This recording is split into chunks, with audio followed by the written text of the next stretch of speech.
Assalamualaikum warahmatullahi wabarakatuh. Halo adik-adik, perkenalkan nama saya Muhammad Yazid Bastomi. Bisa dipanggil dengan Kak Yazid ya. Pada hari ini kita akan belajar tentang sistem koordinasi pada manusia. Apa itu sistem koordinasi pada manusia? Sebelum ke materi, saya akan menampilkan beberapa gambar yang mungkin akan menarik perhatian adik-adik ya tentang sistem koordinasi pada manusia ini. Nah, ini berikut merupakan gambar, ada gambar mata, ada gambar kelenjar tiroid, juga ada gambar otak, sekaligus ada gambar neuron. Nah, apa sangkut pautnya antara keempat gambar ini nanti dengan materi sistem koordinasi pada manusia? Sebelumnya kita akan bahas lebih lanjut di video kali ini. Tujuan pembelajaran pada video ini adalah yang pertama, memahami konsep sistem saraf pada manusia. Yang kedua adalah menganalisis hubungan struktur jaringan penyusun organ sistem hormon pada manusia. Berikutnya ada menganalisis konsep sistem indera pada manusia. Yang terakhir ada memahami dampak nafsa pada sistem saraf. Pada materi kali ini kita akan belajar tentang 5 poin ya adik-adik. Yang pertama, kita akan belajar tentang sistem koordinasi. Pada materi ini kita akan belajar tentang konsep sistem koordinasi. Berikutnya ada fungsi dari sistem koordinasi. Dan yang terakhir nanti kita akan belajar tentang macam-macam dari sistem koordinasi. Berikutnya, poin yang kedua, kita akan belajar tentang struktur dari saraf. Berikutnya ada mekanisme gerak dan penghantaran impuls. Berikutnya ada jenis sistem saraf. Dan yang terakhir nanti kita akan belajar tentang gangguan pada sistem saraf. Pada poin yang ketiga kita akan belajar apa saja? Kita akan belajar tentang karakter dan fungsi sistem hormon. Berikutnya ada kelenjar endokrin. Dan yang terakhir nanti kita akan belajar tentang gangguan pada sistem hormon. Pada poin yang keempat kita akan belajar tentang sistem indera. Adik-adik sudah tahu ya apa itu sistem indera. Indera itu nanti kita akan belajar tentang yang pertama adalah mata, yang kedua adalah lidah, berikutnya adalah hidung, selanjutnya adalah kulit, dan yang terakhir nanti kita akan belajar tentang telinga. Terakhir pada poin yang kelima kita akan belajar tentang narkotika, psikotropika, dan juga zat adiktif. Pada materi yang pertama ini kita akan bahas tentang sistem koordinasi pada manusia. Sistem koordinasi pada manusia itu merupakan sebuah sistem yang mengatur kerja organ-organ tubuh agar bekerja dengan baik dan saling selaras. Nah, sistem koordinasi ini itu dia mengatur beberapa hal ya adik-adik dalam tubuh kita. Yang pertama contohnya adalah tentang merespon rangsangan. Karena merespon rangsangan ini merupakan ciri dari makhluk hidup ya adik-adik yang kita sebut sebagai iritabilitas. Berikutnya ada namanya bergerak ya adik-adik. Di sini sistem koordinasi juga mengatur pergerakan atau tingkat motoritas suatu individu. Berikutnya ada homeostasis. Yang terakhir ada namanya tumbuh dan berkembang. Jadi keempat komponen ini itu nanti diatur oleh yang namanya sistem koordinasi pada manusia.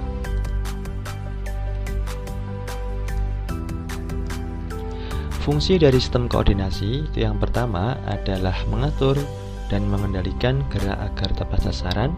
Berikutnya ada mengontrol homeostasis tubuh agar tetap berjalan stabil. Berikutnya ada mengendalikan fungsi iritabilitas pada makhluk hidup. Yang terakhir ada mengontrol organ tubuh agar dapat bekerja sama. Pause ya adik-adik untuk mencatat, silahkan. Macam-macam sistem koordinasi. Yang pertama ada sistem saraf, berikutnya ada sistem hormon atau sistem endokrin. Yang terakhir ada namanya sistem indera. Selanjutnya kita masuk ke materi yang kedua tentang sistem saraf. Komponen dalam menanggapi rangsangan itu ada 3 ya adik-adik.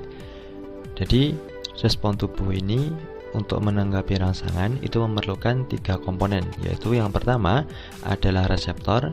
Reseptor itu merupakan komponen yang menerima rangsangan ya. Reseptor ini contohnya berupa alat indera ya adik-adik. Nah, berdasarkan sumber rangsangannya, reseptor itu dibedakan menjadi 3 juga. Yang pertama ada ektoreseptor, berikutnya ada interoreseptor, yang terakhir ada proprioseptor. Oke, kita bahas satu persatu ya adik-adik. Ektoreseptor itu merupakan reseptor yang mendeteksi stimulus dari lingkungan luar. Tapi kalau interoreseptor itu merupakan reseptor yang mendeteksi stimulus dari dalam tubuh. Dan yang terakhir ada proprioseptor, itu yang mendeteksi stimulus yang berasal dari dalam otot. Oke, komponen berikutnya adalah sistem saraf. Sistem saraf ini itu merupakan komponen yang menghantarkan, mengelola sekaligus memproses rangsangan. Dan yang terakhir ada namanya efektor. Apa itu efektor? Efektor adalah komponen yang dikenai target. Efektor ini yaitu berupa otot dan kelenjar ya adik-adik dalam tubuh kita. Berikutnya ada struktur dari saraf. Satuan unit terkecil saraf itu disebut dengan namanya neuron. Neuron itu dibagi menjadi 3 ya, menjadi 3 bagian utama. Yang pertama ada namanya dendrit. Ini fungsinya adalah untuk menghantarkan impuls ke badan sel. Jadi dendrit itu yang warnanya ini adik-adik percabangan kuning di sini. Itu namanya adalah dendrit. Oke, tapi kalau badan sel itu mengelola impuls ya. Jadi badan sel itu di bagian yang sini ya. Bagian percabang setelah dendrit ini, dia adalah bagian yang paling besar ini yang berisi organ-organel neuron. Oke, berikut yang terakhir ada namanya neurit atau akson. Itu yang merupakan komponen untuk meneruskan impuls ke neuron yang lain. Jadi kita akan bedah satu persatu ya, bagian-bagian dari neuron ini ya. Yang pertama ada dendrit ya adik-adik. Di sini dendrit itu tadi itu merupakan komponen untuk menghantarkan impuls ke badan sel. Berikutnya ada namanya sitoplasma. Sitoplasma ini warnanya adalah kuning ya di sini adik-adik. Karena sitoplasma ini fungsinya adalah untuk reaksi biokimia di dalam sel neuron ini. Berikutnya ada namanya badan nisel. Badan nisel ini itu sebenarnya adalah merupakan modifikasi dari mitokondria. Jadi fungsinya kalau badan nisel di sel neuron ini ya, badan nisel ini fungsinya adalah untuk produksi dari protein karena ada ribosom yang menempel di badan nisel ini. Berikutnya ada namanya mitokondria. Seperti yang kita tahu, mitokondria itu fungsinya adalah untuk respirasi sel, yaitu adalah untuk pabrik pembuatan energi pada sel.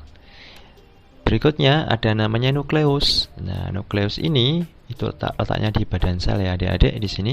Nukleus ini fungsinya adalah untuk mengendalikan seluruh aktivitas dari sel neuron. Oke, berikutnya ada namanya sel Schwann. Nah, bagian dari akson atau neurit yang dia tidak diselimuti oleh selubung myelin yang dinamakan nodus Ranvier. Nah, nodus Ranvier ini merupakan bagian dari neurit tadi ya adik-adik, yang dia itu tidak diselubungi oleh namanya selubung myelin. Nah, jadi fungsinya adalah apa? Fungsinya adalah untuk mempercepat jalannya impuls saraf. Oke, berikutnya ada selubung myelin. Nah, selubung myelin ini itu merupakan selubung lemak ya adik-adik. Jadi selubung myelin ini fungsinya adalah menutrisi sekaligus dia itu untuk mempercepat rangsangan juga. Oke. Berikutnya ada neurit atau akson. Nah, ini jalur atau pemanjangan perpanjangan dari badan sel ini. Itu yang warnanya kuning ini, nama yang diselubungi oleh selubung myelin. Ini namanya adalah akson ya adik-adik. Oke, terakhir ada namanya sinapsis. Ya, sinapsis ini merupakan celah ya pertemuan antara neuron satu dengan neuron yang lainnya.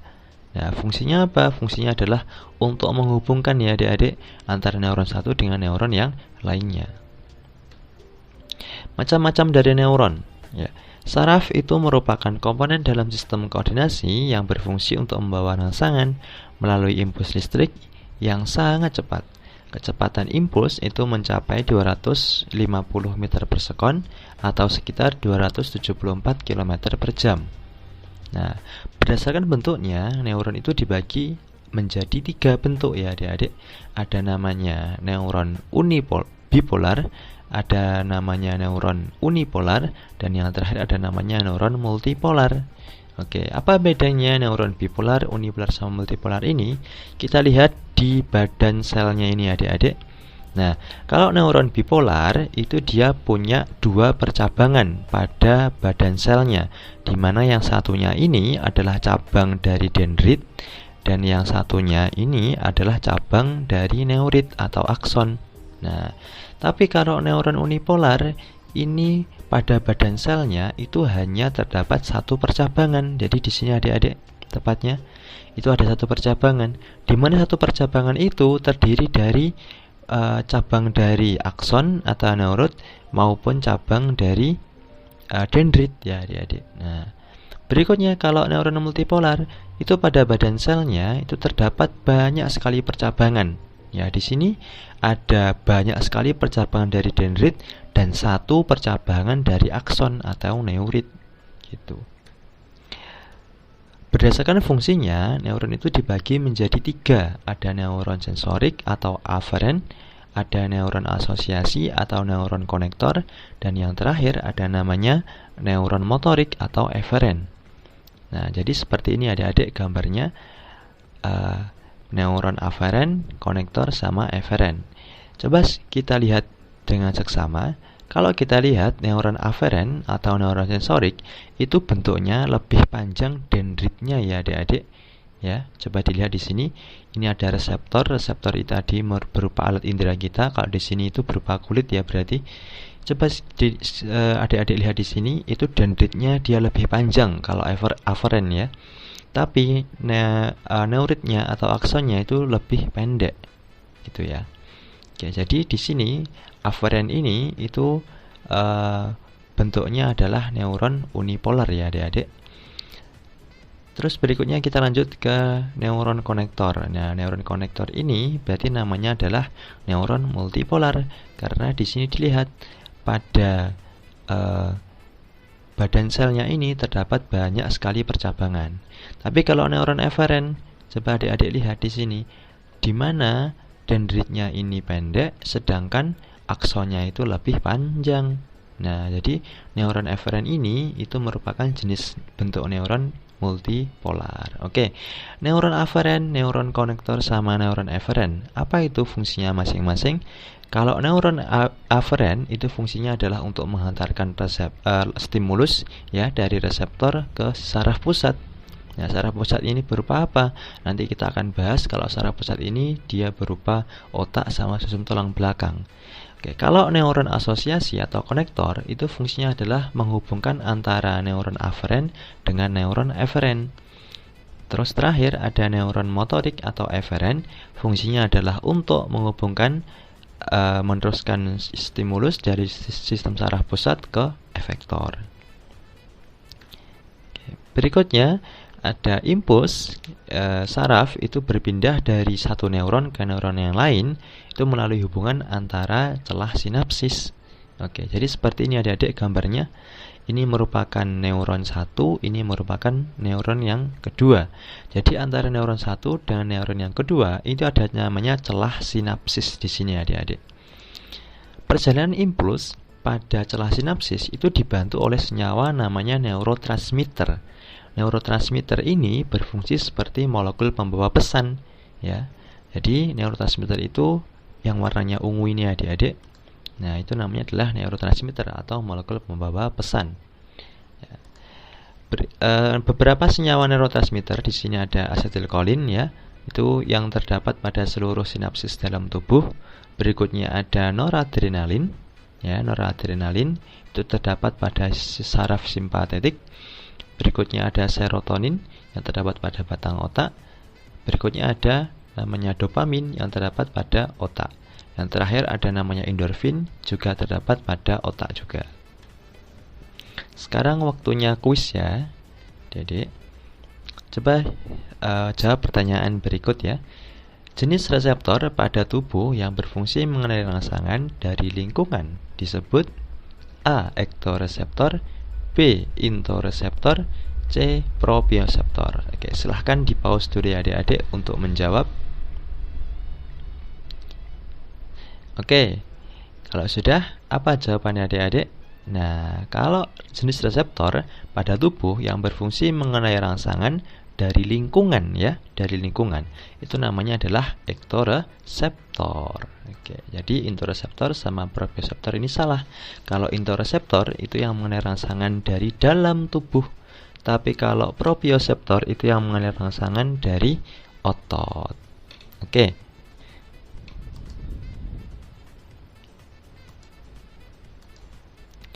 Mekanisme gerak ya. Sekarang kita lanjutkan. Rangsangan dari luar akan diubah menjadi impuls dan diteruskan ke namanya neuron. Adanya impuls itu menyebabkan terjadinya suatu gerakan. Ya, gerakan terbagi menjadi dua. Ada namanya gerak sadar. Ini yang pusat kontrolnya berupa otak. Ada misal saat kita menulis ya adik-adik di sini, perjalanannya impulsnya itu seperti ini. Ada stimulus atau rangsangan. Berikutnya ditangkap oleh namanya reseptor kita atau indera. Indera menghantarkan rangsangannya ke saraf sensorik atau aferen. Ya, saraf sensorik menghantarkan ke otak, otak ke saraf motorik ke namanya efektor. Jadi begitu. Jadi saat kita menulis itu kita melakukan namanya gerak sadar ya. Berikutnya ada gerak refleks ya, di mana pusat kontrol ini merupakan sumsum tulang belakang ya adik-adik. Jadi perjalanan impulsnya itu sebagai berikut ya. Misal saat kita kaget ya, ada ular gitu, wah kaget gitu.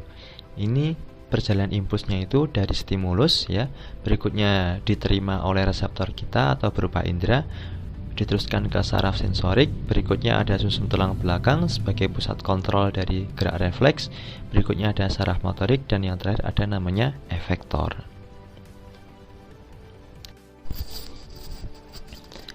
Oke, berikutnya ada mekanisme gerak sadar. Di sini kita ambil contoh yaitu perjalanan impuls saraf saat melihat dan menulis. Oke. Jadi di sini saat kita melihat ya, itu berarti reseptornya itu berupa mata ya, indera mata. Oke. Jadi reseptor nanti kemana? Ke namanya neuron sensorik ya adik-adik. Dari neuron sensorik nanti menuju kemana? Menuju ke sistem saraf pusat. Ini berupa otak ya, karena otak ini merupakan pusat kendali dari gerak sadar. Oke, berikutnya dari otak nanti menuju ke neuron motorik. Nah, neuron motorik kan fungsinya tadi adalah mengantarkan impuls dari sistem saraf pusat atau otak ke namanya adalah efektor ya. Dari neuron motorik nanti berarti menuju ke efektor. Efektornya ini berupa apa? Berupa tangan berarti. Di sini berupa tangan berupa apa? Berupa otot ya, otot di tangan. Karena kita menulis itu menggunakan namanya otot tangan. Oke, jadi efektornya adalah berupa otot di sini. Berikutnya, di sini ada mekanisme gerak refleks ya adik-adik. Mekanisme gerak refleks contohnya seperti ini pada gambar ini ya. Di sini contohnya adalah saat seseorang itu tidak sengaja menyentuh duri landak ya. Oke, mekanismenya bagaimana? Kalau tidak sengaja menyentuh duri landak, nanti pastinya tangannya akan terangkat ya adik-adik. Oke, bagaimana mekanisme perjalanan impuls ya dari gerak refleks ini? Kita simak bersama. Yang pertama, di sini ada reseptor di kulit ya, itu menerima rangsangan berupa tusukan. Jadi tusukan ini diidentifikasi sebagai namanya stimulus ya. Dari stimulus nanti diterima oleh namanya saraf sensorik ya sebagai sinyal listrik ya atau impuls tadi. Berikutnya dari saraf sensorik nanti kemana? Saraf sensorik itu akan membawa ke namanya adalah sistem saraf pusat. Di mana sistem saraf pusat pada gerak refleks ini itu ada dua ya adik-adik, ada otak dan sumsum tulang belakang ya. Jadi yang warnanya merah ini ya, impuls nanti akan berjalan terus ke namanya di sini ada sumsum tulang belakang. Itu karena sumsum tulang belakang itu merupakan pusat kendali dari gerak refleks. Oke, setelah jadi sumsum tulang belakang ya, di sumsum tulang belakang ini ya, sinyal respon ya dari sinyal dari saraf penghubung atau neuron konektor itu nanti dibawa oleh namanya saraf motorik menuju ke efektor atau organ. Nah, kita ketahui bahwasanya saraf penghubung atau neuron konektor itu paling banyak itu ditemukan pada saraf pusat ya adik-adik, entah itu sistem tulang belakang maupun otak. Nah, dari sini nanti impuls saraf itu akan diteruskan menuju ke neuron motorik ya adik-adik. Nah, jadi yang warnanya biru ini tujuannya neuron motorik kemana nanti? Tujuannya adalah ke otot. Nah, otot ini itu berkontraksi ya di sini, berarti coba kita lihat kontraksinya otot ini menyebabkan apa? Menyebabkan tangan kita itu terangkat ya gitu ya adik-adik. Jadi ini perjalanannya saat mekanisme gerak refleks.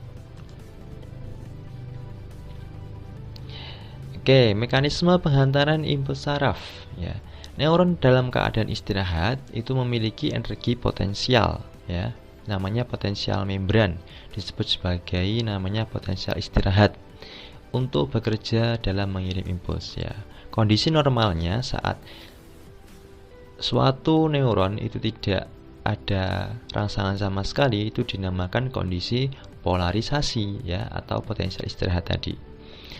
Saat adanya impuls itu menyebabkan membran sel saraf itu namanya terdepolarisasi ya, menjadi semakin positif. Akibat dari masuknya ion natrium ke dalam sel neuron. Akibat perbedaan muatan sel saraf menyebabkan impuls itu merambat sepanjang akson menuju sinapsis. Oke, jadi mekanisme perjalanan impuls saraf itu seperti digambarkan di video ini ya adik-adik. Coba kita lihat bersama. Di sini coba adik-adik lihat, mula-mula di dalam neuron ini tabung yang sangat panjang ke kanan ini namanya adalah neuron ya adik-adik. Coba adik-adik lihat di bagian dalam membran dalam ini mula-mula muatannya adalah negatif semua ya adik-adik, tapi di bagian luar muatannya adalah positif semua. Oke. Saat terjadi namanya stimulus ya atau rangsangan, itu nanti menyebabkan apa? Menyebabkan kanal dari ion natrium yang berada di membran sel saraf ini nanti akan terbuka adik-adik. Kalau kanal natriumnya terbuka akan menyebabkan apa? Akan menyebabkan natrium dari luar sel itu nanti akan masuk ke dalam sel. Nah, akibat masuknya natrium tadi, karena terbukanya kanal natrium, itu menyebabkan sel saraf itu mengalami terdepolarisasi ya, menjadi semakin positif muatannya. Jadi begitu ya adik-adik. Coba kita simak dulu. Jadi seperti ini ya adik-adik. Nah, natriumnya ini akan masuk ke dalam ya adik-adik. Natriumnya masuk ke dalam menyebabkan muatan di dalam membran sel ini menjadi lebih positif ya. Gitu. Jadi ini terus sampai ke ujung sinapsis karena terjadi perbedaan muatan potensial tadi. Nah, itu. Ini merupakan namanya adalah potensial aksi. Oke. Nah, jadi seperti ini ya. Ini merupakan beberapa gambaran sel saraf. Kalau yang atas ini itu dia tidak ada selubung mielinnya, tapi kalau yang bawah ini itu adalah sel saraf yang terdapat selubung mielin. Kalau yang atas ini tadi sama seperti tadi adik-adik, perjalanannya kalau nggak ada selubung mielinnya. Tapi kalau yang bawah ini yang ada selubung mielinnya kita akan bahas secara lanjut ya. Coba kita lihat. Nah, yang bawah ini kita lihat bersama. Nah, saat terjadi namanya stimulus atau saraf, itu akan terjadi namanya potensial aksi, di mana kanal-kanal natrium yang berada pada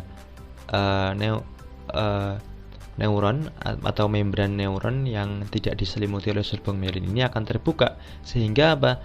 Natriumnya dari luar itu akan masuk ke dalam, sehingga menyebabkan muatan di dalam membran sel ini, sel saraf ini itu akan menjadi lebih positif atau namanya depolarisasi. Jadi begitu. Oke adik-adik, Sudah paham ya?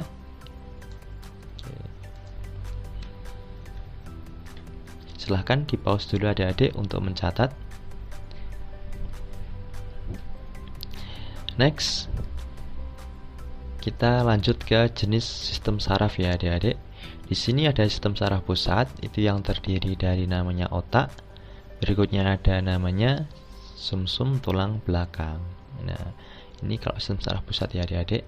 Selanjutnya ada namanya sistem saraf tepi, ya, itu terdiri dari saraf somatis dan saraf otonom. Oke. Kalau sistem saraf pusat itu fungsinya adalah pusat kendali dan pengolahan informasi. Tapi kalau sistem saraf tepi, ya, itu fungsinya adalah untuk menghubungkan semua bagian tubuh dengan saraf pusat. Kita bahas yang pertama dulu tentang sistem saraf pusat ya adik-adik. Pertama kita bahas dulu namanya otak ya. Otak itu terdiri atas dua hemisfer ya, atau dua belahan, otak kanan dan otak kiri. Otak kanan itu mengendalikan bagian tubuh yang kiri. Sebaliknya, kalau otak kiri itu mengendalikan bagian tubuh yang kanan. Oke. Otak itu secara garis besar terbagi menjadi 3 bagian utama. Ada namanya otak besar atau cerebrum, ada otak kecil atau cerebellum, ada namanya batang otak ya, atau brainstem. Oke, jadi posisinya seperti ini adik-adik. Yang bagian pink, warna pink ini itu namanya adalah otak besar atau cerebrum. Otak kecil itu yang bagian belakang di bawah ya. Berikutnya ada batang otak ya adik-adik di sini. Batang otak itu yang dilingkari oleh lingkaran warna merah. Oke, namanya batang otak ya, atau brainstem. Nah, ini fungsinya ya dari setiap bagian otak. Kalau otak besar atau cerebrum itu fungsinya adalah pusat dari kendali kegiatan-kegiatan yang disadari ya, seperti berbicara, melihat, mendengar, berpikir, mengingat ya, sekaligus bergerak. Oke. Tapi kalau cerebellum atau otak kecil ya, fungsinya adalah untuk pusat keseimbangan tubuh dan mengkoordinasikan kerja otot serta bergerak juga. Nah, berikutnya lagi ada namanya brainstem atau batang otak. Ini untuk mengatur refleks fisiologis ya, seperti kecepatan nafas, denyut jantung, suhu tubuh, tekanan darah ya, dan kegiatan lain yang tidak disadari. Oke. Berikutnya fungsi setiap bagian otak. Nah, di sini adik-adik kita akan bahas satu persatu. Ada namanya otak besar. Di sini otak besar ini terbagi lagi menjadi beberapa bagian ya. Ada namanya talamus. Ya, talamus itu berfungsi sebagai stasiun pemancar informasi dan menghubungkan berbagai bagian dari otak. Nah, letak talamus itu di bagian tengah ya adik-adik. Nah, berikutnya ada namanya sistem retikular. Itu berfungsi untuk merangsang daerah otak tertentu dan menyaring impuls-impuls saraf dari sel saraf sensorik. Jadi letaknya adalah di bagian agak depan ya adik-adik. Berikutnya lagi ada namanya hipotalamus ya. Hipotalamus itu fungsinya adalah untuk mengatur kecepatan denyut jantung ya, tekanan darah, temperatur, suhu kelenjar pituitari, dan mengontrol rasa lapar, haus, dan dorongan seksual. Nah, jadi hipotalamus itu letaknya di bagian sini adik-adik. Berikutnya ada hipokampus. Hipokampus itu letaknya di bawahnya hipotalamus ya. Fungsinya adalah untuk pembelajaran dan penyimpanan serta pengelolaan memori jangka panjang ya, atau long term memory. Oke, itu namanya hipokampus ya. Berikutnya ada bagian luar. Ini yang terdiri dari substansi kelabu, berfungsi untuk mengontrol kesadaran ya, meliputi 4 lobus ya. Jadi secara garis besar tadi ada berpikir, intelijensi ya, daya ingat, dan berhubungan dengan indera juga. Berikutnya ada ini bagian luar tadi, itu dibagi menjadi 4 ya. Ada lobus occipitalis, itu yang bagian belakang ya.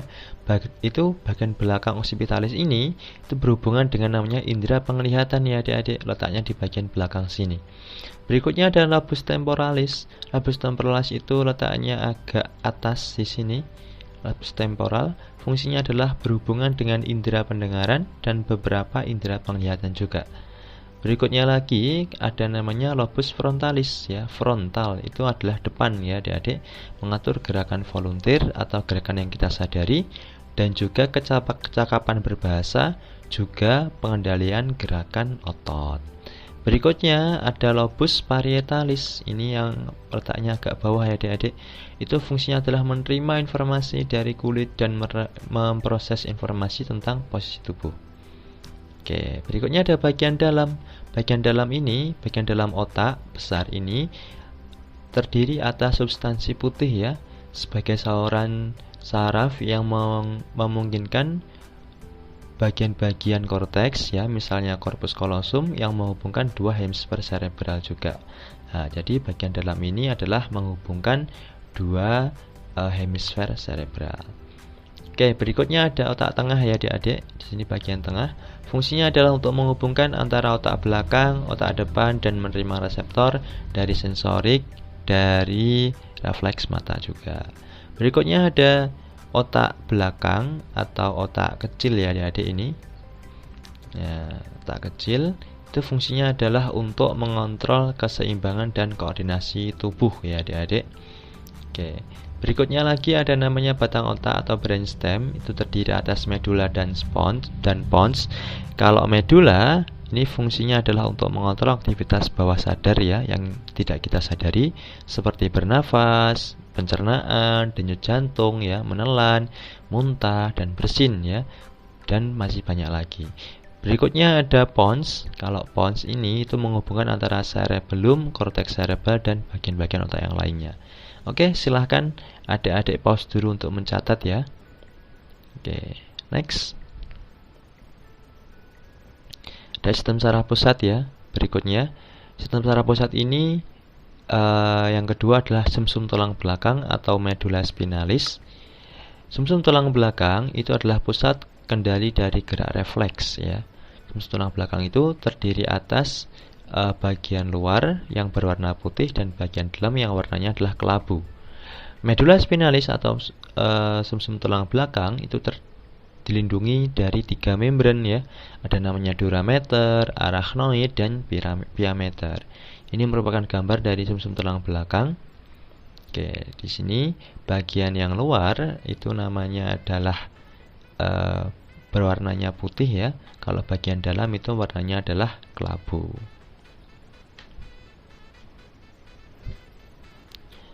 Berikutnya ada sistem saraf tepi ya adik-adik. Sistem saraf tepi ini yang pertama kita akan bahas dulu tentang namanya saraf somatis. Saraf somatis itu merupakan saraf sadar ya, di mana saraf yang rangsangannya itu disampaikan ke pusat reseptor, yaitu ke pusat motorik pada cerebrum ya, atau otak besar.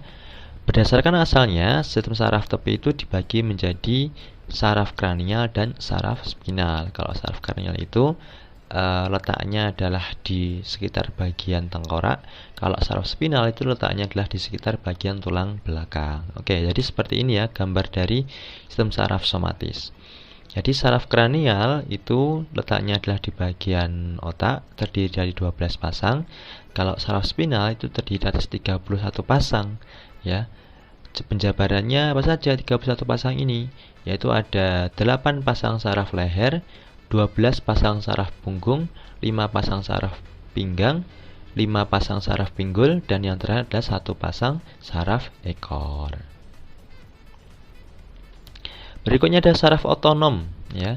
Saraf otonom ini merupakan saraf yang rangsangannya tidak disampaikan ke otak ya. Sistem saraf otonom itu mengontrol kegiatan-kegiatan organ dalam. Jadi kegiatan saraf otonom ini itu sifatnya adalah involunteer ya adik-adik, atau tidak dapat kita kontrol ya kinerjanya. Oke, jadi di sini ada beberapa contoh dari saraf otonom. Ada saraf simpatik dan saraf simpatetik ya. Saraf simpatik dan saraf parasimpatik. Oke, jadi kedua saraf ini itu sifat kerjanya adalah antagonis ya adik-adik, atau saling berlawanan. Kalau yang saraf simpatik itu kalau pada pupil itu adalah memperbesar, sedangkan saraf parasimpatik itu adalah memperkecil pupil. Berikutnya ada bronkus ya. Kalau saraf simpatik itu memperbesar bronkus, kalau saraf parasimpatik itu dia mengecilkan bronkus. Oke. Ini kalau saraf simpatik pada jantung itu mempercepat denyut jantung, sedangkan kalau saraf parasimpatik itu pada jantung itu adalah memperlambat kerja dari jantung. Oke. Silahkan ini di catat ya adik-adik, silahkan di pause dulu untuk mencatat. Oke, ini ada gangguan pada sistem saraf ya. Yang pertama ada Parkinson, itu merupakan gangguan produksi dopamin pada otak akibat neuron mengalami degenerasi. Penderita itu mengalami tremor yang tidak terkendali. Oke, jadi neuron pada penderita Parkinson ini mengalami degenerasi ya, atau sulit tumbuh ya, atau neuronnya itu berkurang. Nah, akibatnya apa? Akibatnya produksi dopamin ini juga ikut berkurang juga ya, sehingga menyebabkan penderita itu mengalami tremor yang tidak terkendali. Nah, jadi seperti ini adik-adik gambaran dari orang penderita Parkinson. Jadi ini biasanya diderita oleh orang-orang tua yang umurnya sekitar 65 tahun ke atas gitu. Oke, jadi akibat dopamin yang berkurang, dopamin ini tadi masih ingat ya, ini merupakan salah satu jenis dari neurotransmitter yang fungsinya adalah untuk sebagai perawat dari neuron, juga untuk memberikan rasa senang ya pada otak kita gitu. Berikutnya ada namanya Alzheimer, ini merupakan berkurangnya kemampuan mengingat dan aktivitas sehari-hari. Berikutnya ada namanya meningitis, ini merupakan peradangan pada selaput meninges otak akibat infeksi bakteri Neisseria meningitis. Berikutnya ada gagal otak, itu merupakan gangguan pada otak ya akibat benturan keras pada kepala penderita. Yang terakhir ada namanya ataksia, itu merupakan degeneratif pada cerebellum sehingga penderita kesulitan untuk mengontrol gerak tubuhnya. Oke, sekarang waktunya kuis ya adik-adik.